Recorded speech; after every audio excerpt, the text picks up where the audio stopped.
স্ত্রীকে উদ্দেশ্য করে সংখ্যার নিয়ত ছাড়া তুই আমার উপর হারাম হারাম হারাম হারাম শব্দ 3বার বললে তাহলে ওই কথার কারণে স্ত্রীর উপর এক তালাকে বাইন পতিত হবে। এতে তাদের বৈবাহিক সম্পর্ক ছিন্ন হয়ে যাবে। স্বামী যদি ইতিপূর্বে এই স্ত্রীকে 2 তালাক না দিয়ে থাকে তাহলে বিবাহ দোহরানোর অবকাশ রয়েছে।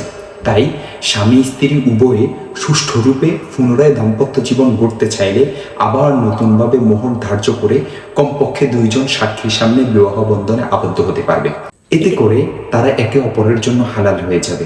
তালাক খুবই নিন্দনীয় বিষয় এবং বর্তমান প্রেক্ষাপটে অনেক ক্ষেত্রে তা স্ত্রীর উপর জুলুমও বটে। আর তালাক এমন স্পর্শকাতর বিষয় যা ইচ্ছা অনিচ্ছায়, রাগ বা স্বাভাবিক অবস্থায়, এমনকি ঠাট্টাচ্ছলে দিলেও কার্যকর হয়ে যায়। তাই এ ব্যাপারে অত্যন্ত সতর্কতা অবলম্বন করা জরুরি, যেন কিছুতেই এর অপব্যবহার না হয়। আরও একটি কথা উল্লেখ করার, সেটি হচ্ছে এটি যদি প্রথম বা দ্বিতীয় তালাক হয়ে থাকে তাহলে পর্যায়ক্রমে ভবিষ্যতে 2 বা 1 তালাক দিলে স্ত্রী সম্পূর্ণরূপে হারাম হয়ে যাবে। তখন আর বিবাহ দোহরানোর কোনো সুযোগ থাকবে না। দেখতে পারেন আল বাহরুল রাইক 3 নং খণ্ড 309 পৃষ্ঠা, আদ-দুরুল মুখতার 3 নং খণ্ড 308 নং পৃষ্ঠা, রদ্দুল মুখতার 3 নং খণ্ড 299 নং পৃষ্ঠা। আর দেখতে পারেন এমদাদুল মুফতি 626 নং পৃষ্ঠা।